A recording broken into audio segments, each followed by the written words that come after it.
إن الحمد لله نحمده ونستعينه ونستغفره ونؤمن به ونتوكل عليه ونعوذ بالله من شرور أنفسنا ومن سيئات أعمالنا من يهده الله فلا مضل له ومن يضلله فلا هادي له ونشهد أن لا إله إلا الله وحده لا شريك له ونشهد أن سيدنا وسندنا وحبيبنا وحبيب ربنا وطبيب قلوبنا ومولانا محمدا عبده ورسوله صلى الله عليه وعلى آله وأصحابه أجمعين أما بعد فأعوذ بالله من الشيطان الرجيم بسم الله الرحمن الرحيم اقترب للناس حسابهم وهم في غفلة معرضون وقال تعالى في شان حبيبه إن الله وملائكته يصلون على النبي يا أيها الذين آمنوا صلوا عليه وسلموا تسليما اللهم صل على محمد وعلى آل محمد كما صليت على إبراهيم وعلى آل إبراهيم إنك حميد مجيد اللهم بارك على محمد وعلى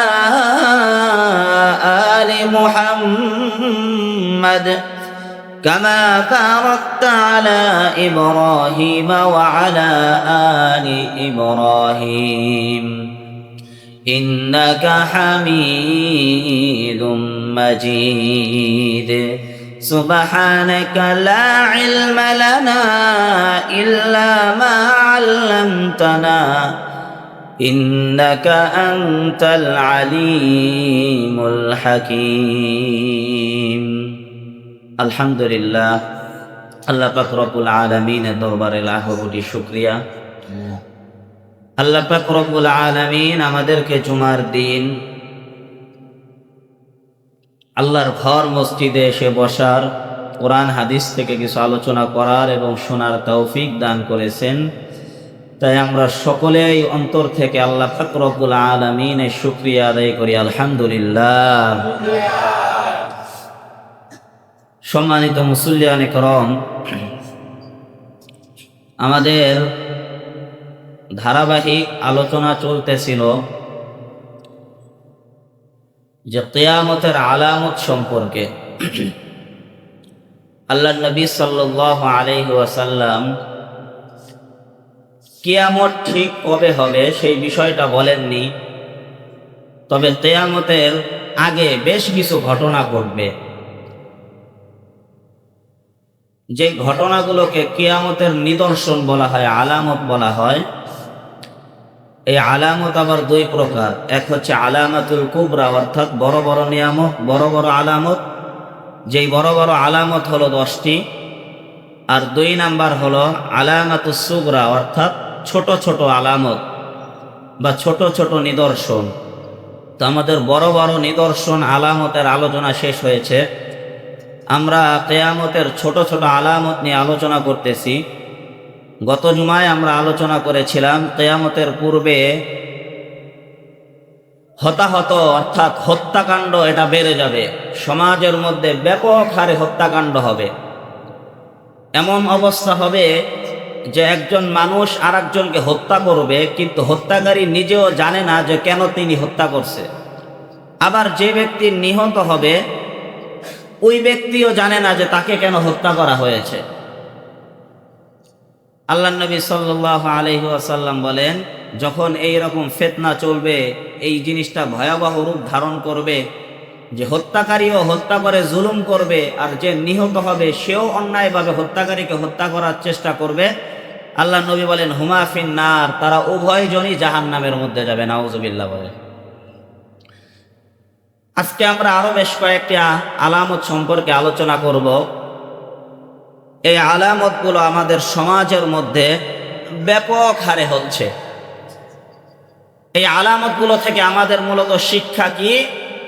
শিক্ষা হলো এই যে এই বিষয়গুলো দেখে যেন আমরা সতর্ক হতে পারি। কিয়ামতের কোনো আলামত যেন আমার দ্বারা আপনার দ্বারা সংঘটিত না হয়। এই আলামতগুলো থেকে শিক্ষা গ্রহণ করে নবীজি বলেছেন, তোমরা বেশি বেশি আমল করবে। আমরা যেন বেশি বেশি আল্লাহ পাক রব্বুল আলামিনের ইবাদত বন্দেগী করতে পারি। আল্লাহ পাক তৌফিক দান করুক। সবাই বলেন আমিন। কিয়ামতের আরেকটি আলামত হলো, এই কিয়ামতের পূর্বে আল্লাহ পাক রব্বুল আলামিন ইলম অর্থাৎ কোরআন হাদিসের জ্ঞান, ইসলামিক শিক্ষা, এই শিক্ষা ব্যবস্থাকে আল্লাহ পাক উঠিয়ে নেবেন। যে দুনিয়ার মধ্যে কোনো কোরআন হাদিসের শিক্ষা থাকবে না, আলেম থাকবে না, মূর্খতা এটা ব্যাপক বিস্তার লাভ করবে। পুরুষের সংখ্যা কমে যাবে, নারীদের সংখ্যা বেড়ে যাবে। যে একজন পুরুষের অধীনে 50 জন নারী থাকতে পারবে, এই রকম অবস্থা হবে। আল্লাহ নবী সাল্লাল্লাহু আলাইহি ওয়াসাল্লাম, বুখারী শরীফ 6808 নম্বর হাদিস। এই হাদিসের মধ্যে আল্লাহ নবী সাল্লাল্লাহু আলাইহি ওয়াসাল্লাম বলেন, আন কাতাদা রাদিয়াল্লাহু তাআলা আনহু আখবারানা আনাস ইবনে মালিক রাদিয়াল্লাহু তাআলা আনহু قال হযরত কাতাদা রাহিমাহুল্লাহু তাআলা আনহু তিনি বলেন, বিখ্যাত সাহাবী আনাস ইবনে মালিক রাদিয়াল্লাহু তাআলা আনহু আমাদের কাছে হাদিস বর্ণনা করেছেন। قال أنس بن مالك لا أحدثكم حديثا لا يحدثكموه أحد بعدي। আনাস ইবনে মালিক বলেন, আমি তোমাদের নিকট এমন একটা হাদিস বর্ণনা করব যে হাদিস আমি আনাস ইবনে মালিকের বর্তমানের নিকট আর কেউ বর্ণনা করবে না।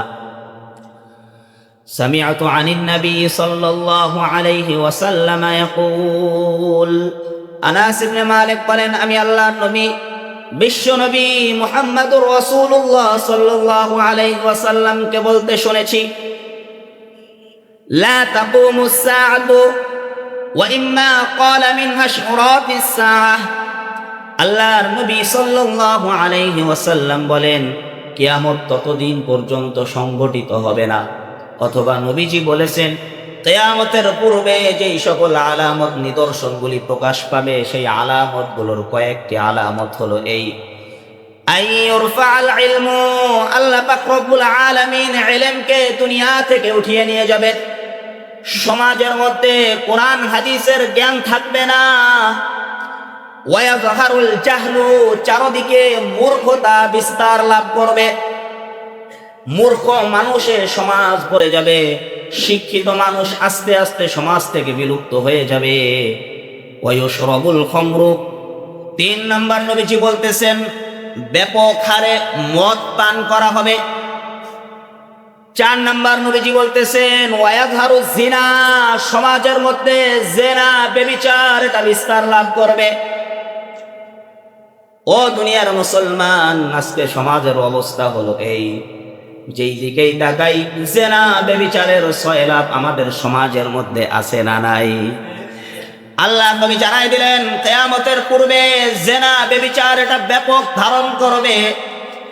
একেবারে কিয়ামতের সন্নিকটে জেনা ব্যভিচারের অবস্থা এইরকম হবে, গাধা পশু যেমনি ভাবে রাস্তায় দাঁড়িয়ে জেনা করে, নারী পুরুষ ওই রকম পরস্পর রাস্তার মধ্যে দাঁড়িয়ে জেনা করবে। নাউজুবিল্লাহ। সেই যুগ তো অনেকটা এখনই চলতেছে।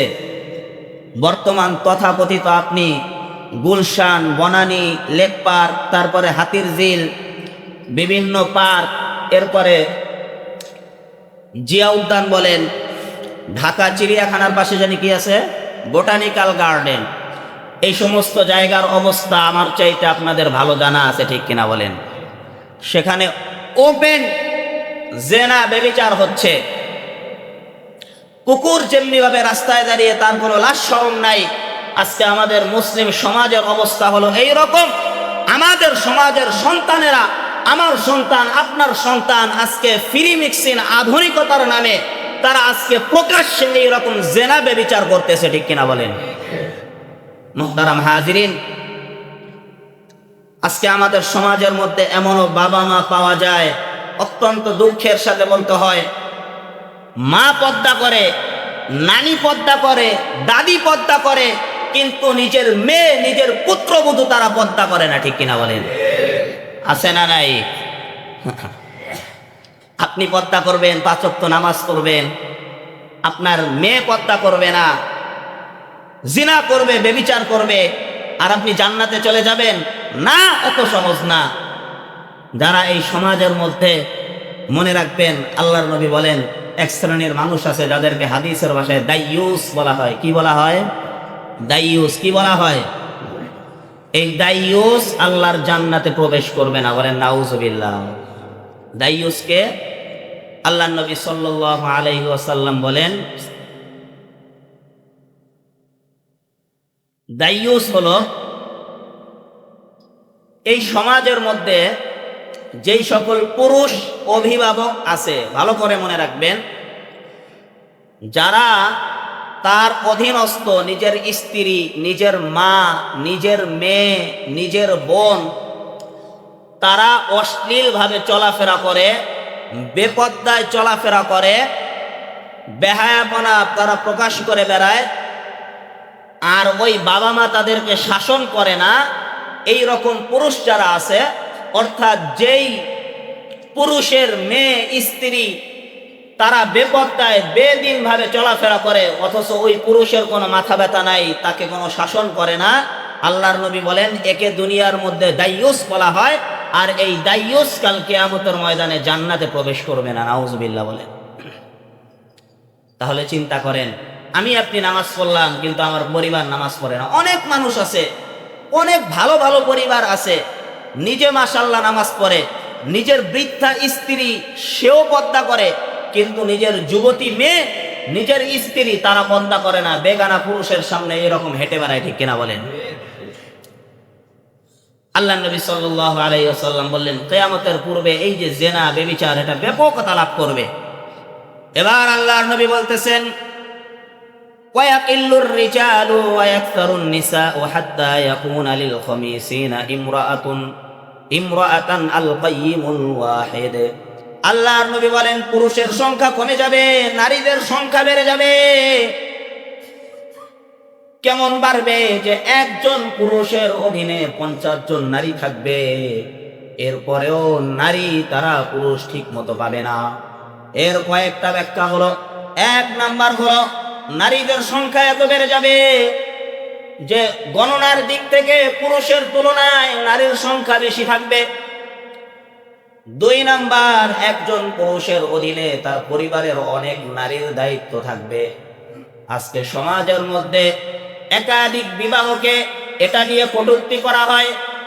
একজন পুরুষ সামর্থ্য থাকলে ইসলাম বলে তুমি 4টা বিয়ে করতে পারবে। কয়টা? 4টা। সামর্থ্য থাকলে করতে পারবে। আজকে একাধিক বিয়ের বিষয়টা সমাজের মধ্যে নাক ছিটকানো হয়, পরিবারের স্ত্রীরাও মেনে নেয় না, ঠিক কিনা বলেন? আজকে এই একাধিক বিবাহর প্রচলন না থাকার কারণে সমাজের মধ্যে জেনা ব্যভিচার এটা ব্যাপক হার ধারণ করেছে, ঠিক কিনা বলেন? ওই যে হাসতেছে, এটাই বাস্তব। দেখেন আজকে সমাজের অবস্থা এরকম, আপনি বিয়ে করতে যাবেন, সেটা মানুষ খারাপ চোখে দেখে, কিন্তু আপনার পরনারীর সাথে পরকিয়া থাকবে, গার্লফ্রেন্ড থাকবে, মেয়ে বন্ধু থাকবে, এটা সমাজের চোখে খারাপ চোখে দেখা হয় না, ঠিক কিনা বলেন? আল্লাহ পাক আমাদেরকে বোঝার তৌফিক দান করুন। এই হলো যে আমাদের আলামত। তো আল্লাহ পাক রব্বুল আলামিন ইলমকে যে উঠিয়ে নিবে, এটা কিভাবে উঠিয়ে নিবে? আল্লাহ নবী সাল্লাল্লাহু আলাইহি ওয়াসাল্লাম বলতেছেন, এই ইলমের ধারক বাহক অর্থাৎ উলামায়ে কেরাম, এই কিয়ামতের পূর্বে আল্লাহ পাক রব্বুল আলামিন বেশি বেশি আলেমদের মৃত্যু হবে। এই মৃত্যুর মাধ্যমে আল্লাহ পাক রব্বুল আলামিন দুনিয়া থেকে ইলমকে উঠায় দিবেন। সহিহ মুসলিমের 6689 নম্বর হাদিস। عن عبد الله ابن عمرو العاص رضي الله عنه قال سمعت رسول الله صلى الله عليه وسلم আমর ইবনুল আস রাদিয়াল্লাহু তাআলা আনহু বলেন, আমি বিশ্বনবী মুহাম্মদুর রাসূলুল্লাহ সাল্লাল্লাহু আলাইহি ওয়াসাল্লামকে বলতে শুনেছি, ইন্নাল্লাহা লা ইয়াকবিদুল ইলমা ইনতিজাআন ইয়ানতাজিউহু মিনান নাস। আল্লাহর নবী বলেন, আল্লাহ পাক রব্বুল আলামিন কিয়ামতের পূর্বে যে ইলমকে উঠিয়ে নিবে, এটা একেবারে ইলমকে পাখির মতো ছু মেরে উঠিয়ে নিয়ে যাবেন না, বরং আল্লাহ পাক রব্বুল আলামিন ওয়ালাকিন ইয়াকবিদুল ইলমা বিকবজিল উলামা, আল্লাহ পাক রব্বুল আলামিন উলামায়ে কেরামের মৃত্যু ঘটানোর মাধ্যমে এই ইলমকে দুনিয়া থেকে উঠিয়ে নিবে। হাত্তা ইযা লাম ইয়াতরুক আলিমান, এমন একটা সময় আসবে যখন এই সমাজের মধ্যে একজন আলেম বাকি থাকবে না। ইত্তাখাযান নাসু রুউসান জুহালা, আল্লাহর নবী বলেন তখন সমাজের মানুষ মূর্খ ব্যক্তিদেরকে তাদের নেতা হিসেবে গ্রহণ করবে। ইত্তাখাযান নাসু রুউসান জুহালা, মূর্খ ব্যক্তিদেরকে তারা নেতা হিসেবে গ্রহণ করবে। ফাসুইলু ফাফতাউ বিগাইরি ইলমিন ফাদাল্লু ওয়া আদাল্লু, আর ওই সকল মূর্খ নেতারা ইলম কালাম ছাড়াই তারা সমাজের মধ্যে ফতোয়া দিবে। ফতোয়া দেওয়ার পর তারা নিজেরাও পথভ্রষ্ট হয়ে যাবে এবং ওই জাতি যারা ওই নেতার অনুসরণ করে তাদেরকেও পথভ্রষ্ট করে ফেলবে। এইরকম নেতা আমাদের সমাজের মধ্যে আছে না নাই? এখন তো ওলামায়ে কেরাম আছে, কিন্তু এমন একটা সময় আসবে যখন আলেম থাকবে না। এখন ওলামায়ে কেরাম থাকার পরেও নবীজি বলতেছে কিয়ামতের একটি আলামত হলো মূর্খ ব্যক্তি যার কল একতে কলম ভাঙ্গে তিনটা, কোন শিক্ষাগত জাগতিক শিক্ষা দুনিয়াবি শিক্ষা কোন শিক্ষাই তার মধ্যে নাই। ফেমাসিটি আছে, বাস এই ফেমাসিটির মাধ্যমে বাস সে এলাকার বা দেশের বড় একটা নেতা হয়ে গেছে, ঠিক কিনা বলেন? এইরকম নেতা আমাদের বাংলাদেশে আছে না নাই? এই বিগত স্বৈরাচারের আমলেই তো আপনারা দেখছিলেন যত আউল ফাউল বাউল আর খেলোয়াড়দেরকে ওই সংসদের মতো জায়গায় নেওয়া হয়েছিল, ঠিক কিনা বলেন? মুহতারাম হাজিরিন, এই কিয়ামতের আগে যত অযোগ্য ব্যক্তিরা এই ক্ষমতার মস্তদে বসবে, এটা হলো কিয়ামতের বড় একটি আলামত, ঠিক কিনা বলেন? আর বসাবে কারা? এই জনগণ বসাবে কারা? আল্লাহ পাক আমাদেরকে এইরকম অযোগ্য নেতার নেতৃত্ব থেকে হেফাজত করুক, সবাই বলেন আমিন। আগামীতে যারাই ক্ষমতার মস্তদে বসবে সে কোন দলের হোক এটা দেখার বিষয় না। আল্লাহ পাক রব্বুল আলামিন যেই দল থেকেই আগামী সরকার নির্বাচন করুক, আল্লাহ পাক প্রত্যেকটা ক্ষমতাবান ব্যক্তিকে ন্যায় ইনসাফ ভিত্তিক একটি রাষ্ট্র প্রতিষ্ঠা করার তৌফিক দান করুক, সবাই বলেন আমিন। আমরা চাই না আর দেশের মধ্যে টেন্ডারবাজি হোক, ঠিক কিনা বলেন? আমরা চাই না আর চাঁদা না দেওয়ার কারণে আমাদের দেশের মুসলমানদেরকে পাথর মেরে হত্যা করা হোক, ঠিক কিনা বলেন? কাজেই আমরা চাই আগামীর নেতৃত্ব যেই দল থেকে যেই দিবে এই চাঁদাবাজি টেন্ডারবাজি সমাজ থেকে বন্ধ করতে হবে, ঠিক কিনা বলেন? যদি বন্ধ না হয় তাহলে আগামীর ক্ষমতার মস্তদে আপনি যেই দলের হন না কেন ক্ষমতার মস্তদে বেশি দিন টিকে থাকতে পারবেন না, ঠিক কিনা বলেন? আল্লাহ পাক রব্বুল আলামিন আমাদেরকে বোঝার তৌফিক দান করুন। আমাদের দেশের অবস্থা কি? যে খারাপ মানুষগুলোই কি ক্ষমতার মসনদে আসে নাকি ক্ষমতার মসনদে বসলে মানুষ খারাপ হয়ে যায়? এই প্রশ্ন বুঝে, খারাপ মানুষগুলো ক্ষমতার মসনদে বসে না ক্ষমতার মসনদে বসলে মানুষ ক্ষমতার অপব্যবহারের কারণে তারা কি হয়ে যায়? খারাপ হয়ে যায়। কোনটা? দুইটাই আছে। বর্তমান মানুষ রাজনীতি দ্বারা মনে করে আমার ক্ষমতা পাইলে আমি এলাকার টেন্ডারবাজি করব, চাঁদাবাজি করব, এই ভ্যানওয়ালা, রিক্সাওয়ালা, বাড়িওয়ালা, গাড়িওয়ালা তাদের থেকে চাঁদা তুলবো আর নিজের পেট চালাবো। এটাই হলো ক্ষমতা, ঠিক কিনা বলেন? এটার নাম তো ক্ষমতা না। ক্ষমতা হলো একটা আমানত। আপনাকে জনগণ প্রতিনিধি হিসেবে শাসক নিযুক্ত করে যাতে আপনার মাধ্যমে এই সমাজের উন্নতি হয়, সমাজের সমস্যাগুলো দূর হয়, ঠিক কিনা বলেন? কিন্তু দেখা যায় ক্ষমতাসীন ব্যক্তিরা ক্ষমতার মসনদে বসার পর বাস জনগণের কথাও চিন্তা থাকে না, দেশের স্বার্থ ভুলে যায়, নিজের পেটের কথা চিন্তা করতে গিয়ে অন্যায়, অবিচার, জুলুম, নির্যাতনের হাত এই সমাজের মধ্যে বিস্তার লাভ করে, ঠিক কিনা বলেন? মুহতারাম হাজিরিন, মনে রাখবেন কিয়ামতের আগে এই অযোগ্য ব্যক্তিরা ক্ষমতার মসনদে বসবে। আল্লাহর নবী হাদিসের মধ্যে বলেন, ইযা বুসিদাল আমরু ইলা গায়রি আহলিহি ফান্তাযিরিস সাআ। আল্লাহর নবী বলেন, যখন অযোগ্য ব্যক্তিকে ক্ষমতার মসনদে বসানো হবে তখন তোমরা কিয়ামতের অপেক্ষা করতে থাকো। আর আমাদের সমাজের মধ্যে দেখা যায় রাষ্ট্র চালানোর ক্ষমতা নাই, সমাজ চালানোর ক্ষমতা নাই, সমাজ চালানোর ক্ষমতা নাই, কিন্তু ক্ষমতার অপব্যবহার করে ওই রকম ক্ষমতার মসনদে বসে যাতে করে জনগণ আর দেশের টাকা চুষে খেতে পারে, ঠিক কিনা বলে? আল্লাহ পাক আমাদেরকে হেফাজত করুক, সবাই বলেন আমিন। মুহতারাম হাজিরিন, আল্লাহ পাক ইলমকে উঠায় নিবে ওলামায়ে কেরামের মাধ্যমে। ওলামায়ে কেরাম আস্তে আস্তে, ভালো মানুষগুলো এই সমাজ থেকে আস্তে আস্তে বিলোপ হয়ে যাবে, মারা যাবে, খারাপ মানুষ এই সমাজটা ভরে যাবে। আল্লাহ নবী সাল্লাল্লাহু আলাইহি ওয়াসাল্লাম বলেন, কিয়ামতের আরেকটি আলামত হলো যে আমলকে আল্লাহ পাক, এই যে আমরা আমল করি, এই নেক আমল আল্লাহ পাক রব্বুল আলামিন উঠায় নেবেন। সেটা কিভাবে? সুনান ইবনে মাজার 4048 নম্বর হাদিস, জিয়াদ বিন লাবিদ রাদিয়াল্লাহু তাআলা আনহু থেকে বর্ণিত। তিনি বলেন, যাকারান নবী সাল্লাল্লাহু আলাইহি ওয়াসাল্লাম শাইআন। একদিন আল্লাহর নবী সাল্লাল্লাহু আলাইহি ওয়াসাল্লাম আমাদের কাছে একটা বিষয় উল্লেখ করলেন। ফাকালা যাকা ইনদা আওয়ানিন যাহাবিল ইলমি। আল্লাহর নবী সাল্লাল্লাহু আলাইহি ওয়াসাল্লাম বলেন, আমি তোমাদের কাছে এখন যে বিষয়টা উল্লেখ করব এটা হলো ওই সময়ের কথা যখন আল্লাহ পাক রব্বুল আলামিন এই দুনিয়া থেকে কোরআন হাদিসের জ্ঞান ইলমকে উঠিয়ে নেবেন। কুলতু ইয়া রাসূলুল্লাহ, আমরা বললাম, হে আল্লাহর নবী সাল্লাল্লাহু আলাইহি ওয়াসাল্লাম, ওয়া কাইফা ইয়াযহাবুল ইলমু ওয়া নাহনু নাকরাউল কুরআনা ওয়া নুকরিউহু আবনাআনা ওয়া ইয়াকরুহু আবনাউনা ওয়া আবনাআহুম ইলা ইয়াউমিল কিয়ামা। সাহাবায়ে কেরাম প্রশ্ন করলেন, ইয়া রাসূলুল্লাহ, আল্লাহ পাক রব্বুল আলামিন ইলমকে কিভাবে উঠিয়ে নেবেন, অথচ আমরা নিজেরা কোরআন তেলাওয়াত করি, আমাদের সন্তানদেরকে আমরা কোরআন শিক্ষা দেই, আমাদের সন্তানরাও কোরআন পড়ে এবং তারাও তাদের সন্তানদেরকে কোরআন শিক্ষা দেয়। এইভাবে কিয়ামত পর্যন্ত কোরআন শিক্ষার এই ধারাবাহিকতা সমাজের মধ্যে জারি থাকবে। আল্লাহর নবী সাল্লাল্লাহু আলাইহি ওয়াসাল্লাম তাকে বললেন, আল্লাহর নবী সাল্লাল্লাহু আলাইহি ওয়াসাল্লাম তখন বললেন, হে জিয়াদ, তোমার মা তোমার জন্য বিলাপ করুক। অর্থাৎ আল্লাহর নবী বলতেছেন, তোমার মা তোমার জন্য বিলাপ করুক।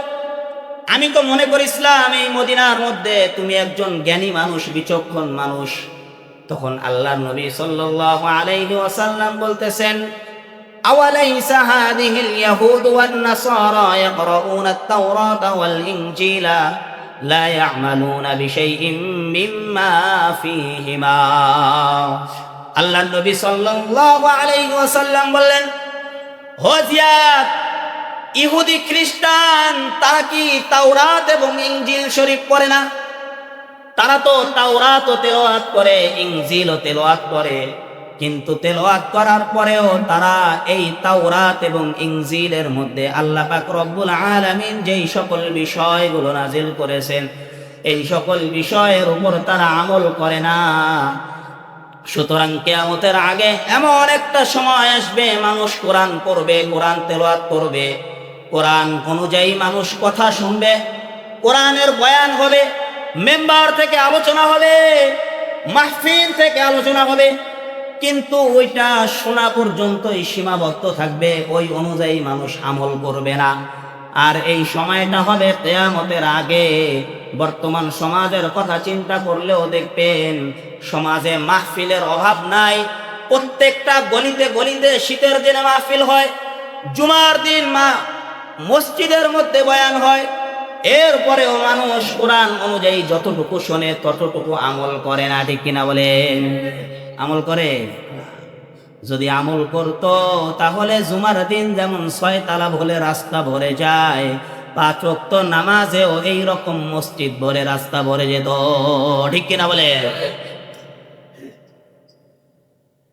দিলে বড় কষ্ট লাগে যখন দেখি অনেক প্রিয় চেনা জানা মুখ, আজান হয়, মসজিদে ইকামত হবে, নামাজে আসে না, রাস্তায় দাঁড়ায় দাঁড়ায় গল্প করতেছে, আড্ডা দিতেছে, বিড়ি সিগারেট তারা খাচ্ছে।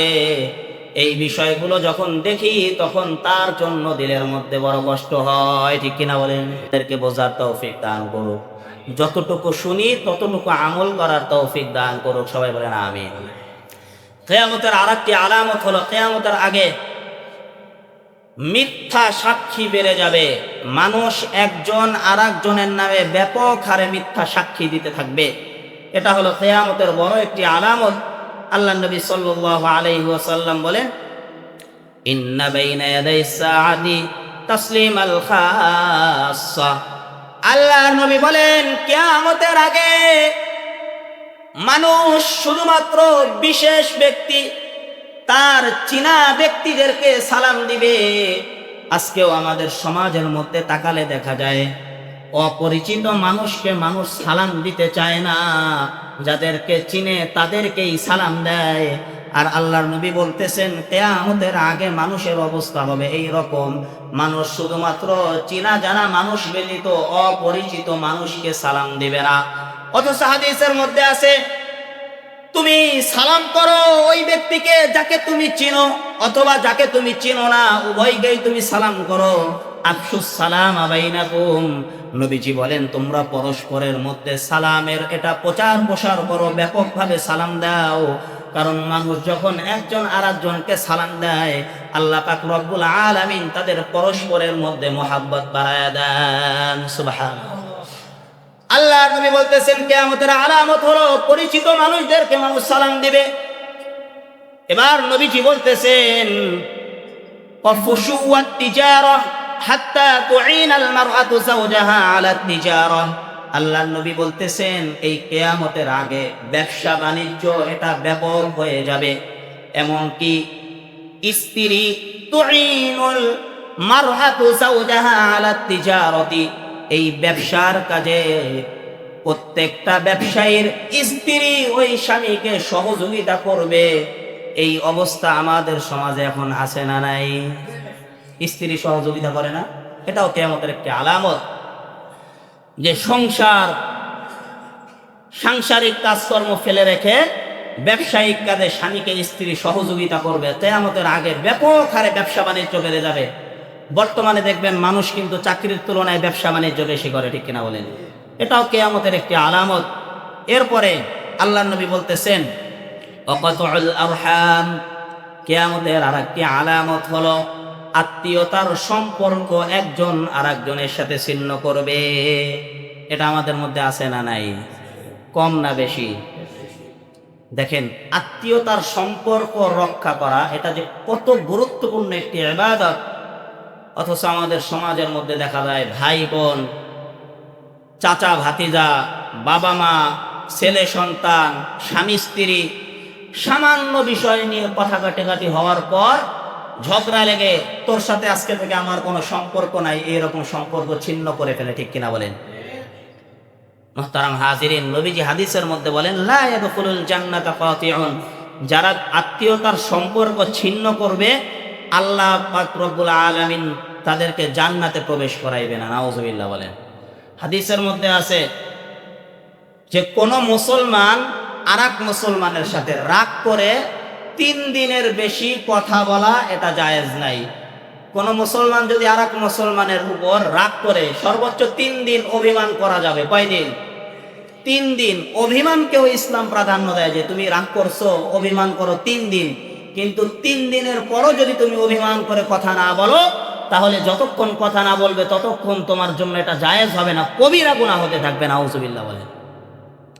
আজকে সমাজের মধ্যে আছে ভাই বোনের মধ্যে সম্পর্ক নাই, বাবা ছেলের মধ্যে সম্পর্ক নাই, স্বামী স্ত্রীর মাঝে সম্পর্ক নাই, ভাই ভাইয়ের সম্পর্ক ছিন্ন করে 20 বছর 30 বছর হয়ে গেছে, কথা বলে না, ঠিক কিনা বলেন? আজকে থেকে তওবা করেন। যাদের এই রকম সম্পর্কের মধ্যে ভাটা আছে তারাই সম্পর্ক আপনারা জোড়া লাগান। আল্লাহর নবী আরেক হাদিসের মধ্যে বলেন যে প্রকৃত আত্মীয়তার সম্পর্ক রক্ষাকারী ওই ব্যক্তি না যে আপনিও আমার সাথে রক্ষা করলেন আমিও রক্ষা করলাম, না।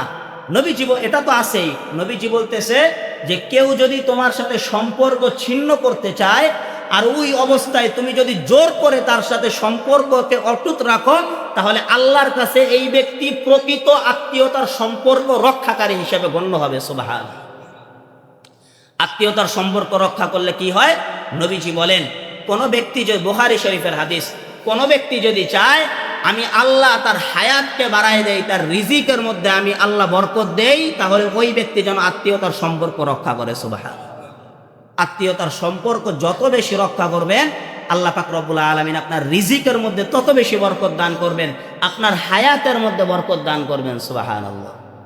হায়াতের বরকত কি? আপনি 60 বছর হায়াত পাইছেন, 30 বছর অসুস্থ বিছনার মধ্যে আছেন, এই হায়াতের কোনো দাম আছে বলেন? আপনি 40 বছর হায়াত পাইছেন, একদিন অসুস্থ থাকেন নাই, 40 বছর বাস মারা যাওয়ার আগ পর্যন্ত আপনি হেঁটে চলে সব সুন্দরভাবে খাইছেন, এই হায়াতের বেশি দাম না ওই 60 বছর বিছনায় পড়ে কাটানোর বেশি দাম? 40 বছরের বেশি দাম। তো আল্লাহ পাক রব্বুল আলামিন এই হায়াতের মধ্যে বরকত দান করবে, সেটা চাই সংখ্যার হিসেবে বয়স বাড়িয়ে অথবা অন্যান্যভাবে আল্লাহ পাক হায়াতের মধ্যে বরকত দান করবে। আর এক হাদিসের মধ্যে পাওয়া যায় আত্মীয়তার সম্পর্ককে আরবিতে রেহেম বলা হয়। কি বলা হয়? রেহেম। আর বিসমিল্লাহির রহমানির রহিম, এই যে রহমান রহিম, এই রহিম মানে হলো যিনি আল্লাহ পাক রব্বুল আলামিনের একটা সিফাতি নাম, অর্থাৎ যিনি সকলের প্রতি দয়াবান। তো আল্লাহ পাক রব্বুল আলামিন বলতেছেন এই যে রেহেম, এটা আমি আল্লাহর রহিম নামের অংশ একটা, অর্থাৎ এই রহিম নাম থেকে নির্গত হয়েছে। সুতরাং যেই ব্যক্তি এই রেহেম আত্মীয়তার সম্পর্ককে বজায় রাখবে, আমি আল্লাহ তার সাথে সম্পর্ক বজায় রাখবো। সুবহানাল্লাহ। আর যে ব্যক্তি এই আত্মীয়তার সম্পর্ক ছিন্ন করবে, আত্মীয়তার সম্পর্ক ক্ষুণ্ণ করবে, আমি আল্লাহ তার সাথে সম্পর্ক ছিন্ন করব। নাউজুবিল্লাহ বলেন। আল্লাহ পাক যদি আমার আপনার সাথে সম্পর্ক ছিন্ন করে তাহলে আমার আপনার অবস্থা ভালো হবে না খারাপ হবে? আল্লাহ পাক আমাদেরকে বোঝার তৌফিক দান করুক। সবাই বলেন আমিন। মুহতারাম হাজিরিন, এরপরে কিয়ামতের আগে আরেকটি আলামত হলো মুসলমানদের মনের মধ্যে দুনিয়ার মোহাব্বত ঢুকে যাবে তারা, এবং মৃত্যুর প্রতি অনীহা তৈরি হবে, যেটা আমাদের সমাজের মধ্যে আছে না নাই? হুব্বুদ দুনিয়া রাসু কুল্লি খাতিয়াতিন, যে দুনিয়ার মোহাব্বত, মানুষ যে দুনিয়ায় যত পাপ করে সমস্ত পাপের মূল হলো এই দুনিয়ার।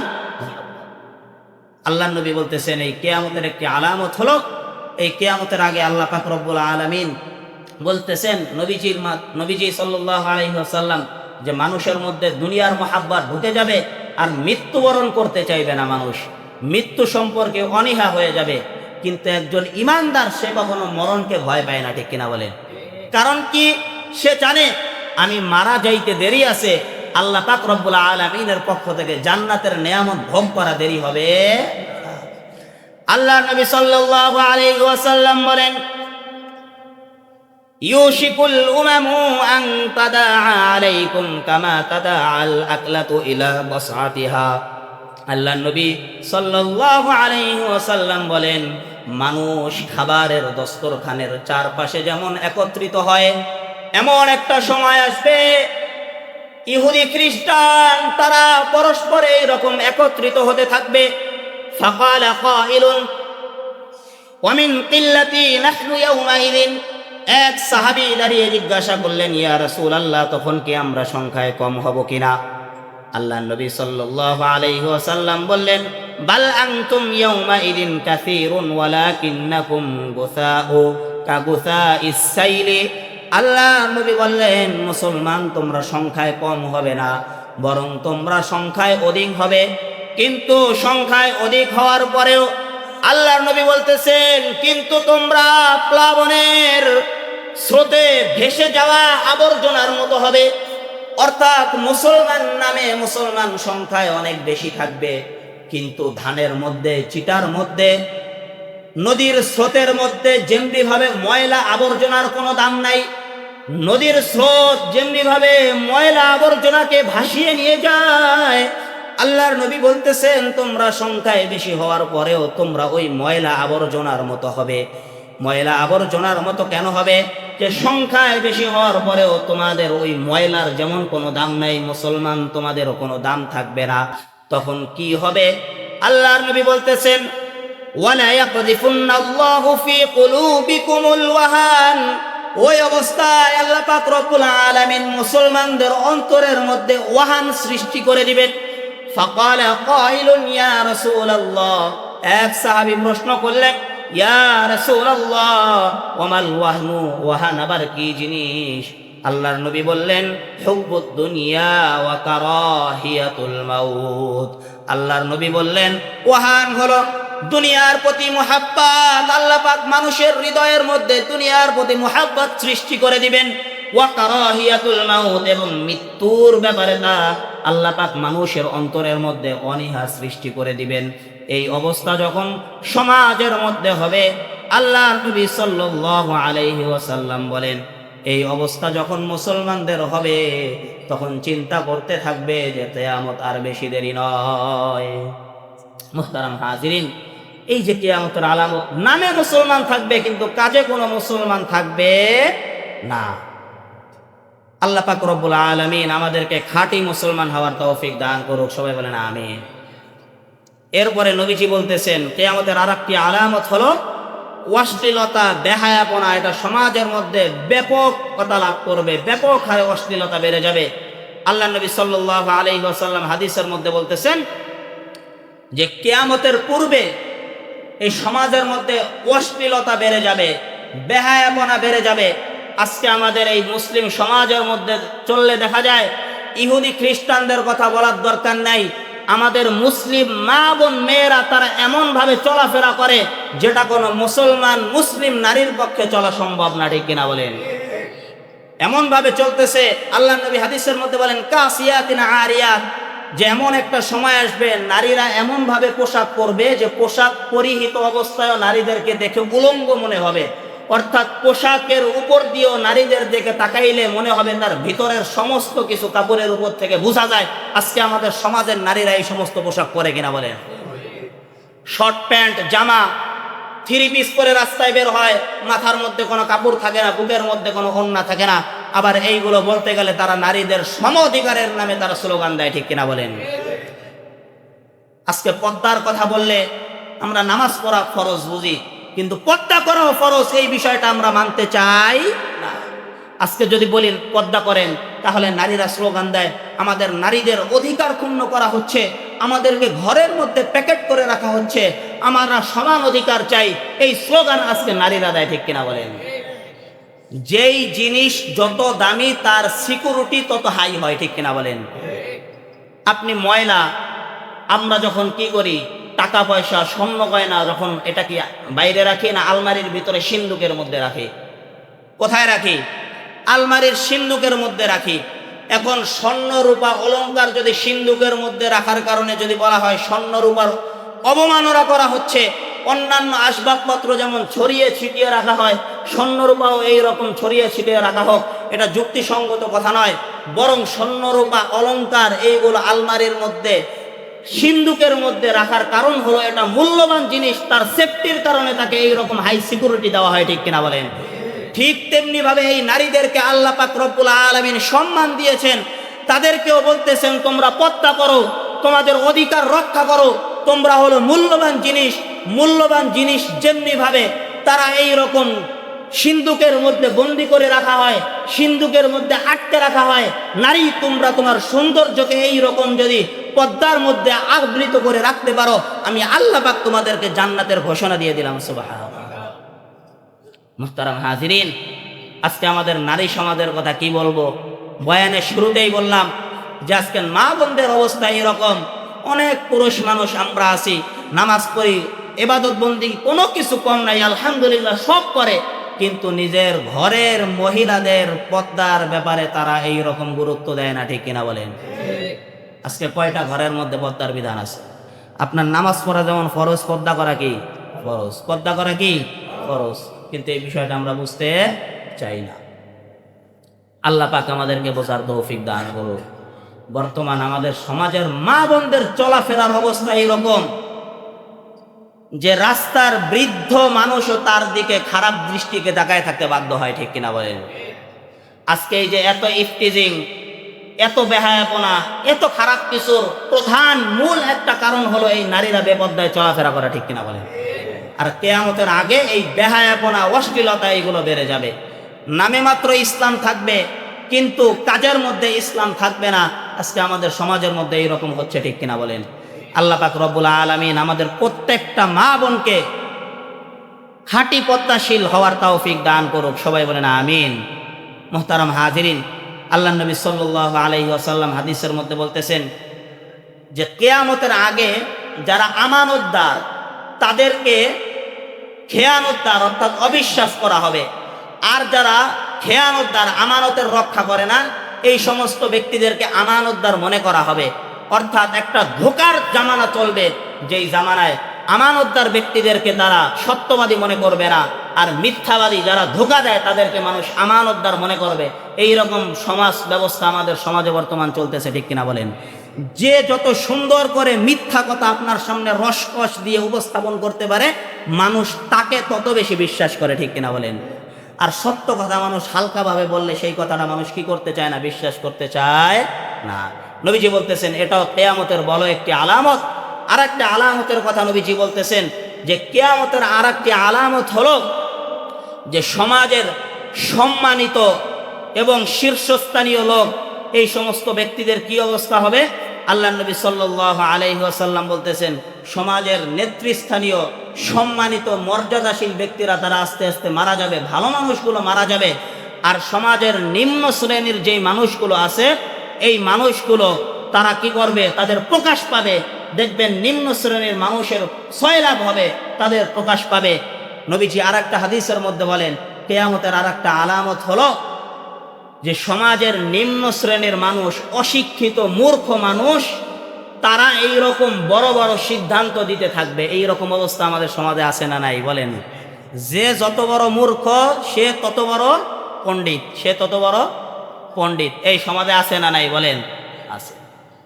যে যার বিদ্যা যত কম, যার জ্ঞান যত কম, দেখবেন তার পণ্ডিতি কথাবার্তা তত বেশি। ঠিক কিনা বলেন?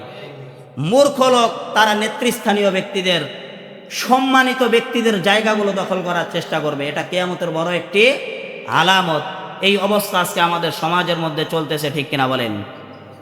আল্লাহ পাক রব্বুল আলামিন আমাদের সবাইকে এই যেই সকল কিয়ামতের আলামতগুলি বললাম, আল্লাহ পাক এই সমস্ত বিষয় থেকে আমাদের সবাইকে হেফাজত করুক। সবাই বলেন আমিন। আমরা যেন এই আলামতগুলো শুনে বেশি বেশি ইবাদত বন্দেগী করতে পারি। আল্লাহ পাক আমাদেরকে তৌফিক দান করুক। সবাই বলেন আমিন।